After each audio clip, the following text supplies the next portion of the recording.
Prilly Latukonsina ceritakan soal sakit yang dialami almarhum kakeknya sebelum meninggal dunia. Dikatakan Prilly, kakeknya itu belum lama didiagnosa komplikasi penyakit karena selama ini gaya hidupnya cukup sehat.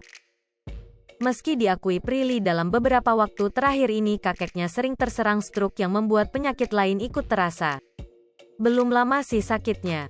Tapi aku bersyukur nggak dibikin lama sakitnya, jadi dia nggak terlalu lama ngerasain. Kata Prilly Latukonsina di kawasan Kuningan, Jakarta Selatan, Kamis, tanggal 14 April tahun 2022. Awalnya karena stroke, abis itu komplikasi aja jadi ke semua, ungkap Prilly. Prilly sebetulnya kaget mendengar kabar bahwa kakeknya itu mengalami stroke, karena gaya hidupnya yang sehat dan tak ada tanda-tanda sakit. Bahkan beberapa hari sebelum dirawat, almarhum masih rutin melakukan olahraga golf setiap harinya.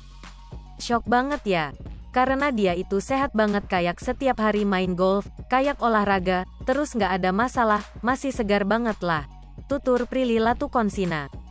Terus tiba-tiba dikabarin stroke kayak, hah kok bisa? Perasaan pola hidupnya sehat, gitu. Tapi balik lagi namanya takdir ya jadi kita nggak tahu, jelasnya. Meski sedihnya sangat mendalam dirasakan Prilly, ia mencoba untuk tetap tegar dan profesional dalam pekerjaan. Sehari setelah kakek tercintanya itu meninggal dunia, Prilly langsung balik bekerja dengan harapan bisa membahagiakan almarhum yang sudah pergi. Prilly Latukonsina ceritakan soal sakit yang dialami almarhum kakeknya sebelum meninggal dunia. Dikatakan Prilly, kakeknya itu belum lama didiagnosa komplikasi penyakit karena selama ini gaya hidupnya cukup sehat. Meski diakui Prilly dalam beberapa waktu terakhir ini kakeknya sering terserang stroke yang membuat penyakit lain ikut terasa.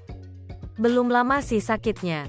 Tapi aku bersyukur nggak dibikin lama sakitnya, jadi dia nggak terlalu lama ngerasain. Kata Prilly Latukonsina di kawasan Kuningan, Jakarta Selatan, Kamis, tanggal 14 April tahun 2022. Awalnya karena stroke, abis itu komplikasi aja jadi ke semua, ungkap Prilly. Prilly sebetulnya kaget mendengar kabar bahwa kakeknya itu mengalami stroke, karena gaya hidupnya yang sehat dan tak ada tanda-tanda sakit. Bahkan beberapa hari sebelum dirawat, almarhum masih rutin melakukan olahraga golf setiap harinya. Syok banget ya, karena dia itu sehat banget kayak setiap hari main golf, kayak olahraga, terus nggak ada masalah, masih segar banget lah, tutur Prilly Latukonsina. Terus tiba-tiba dikabarin stroke kayak, hah kok bisa? Perasaan pola hidupnya sehat, gitu.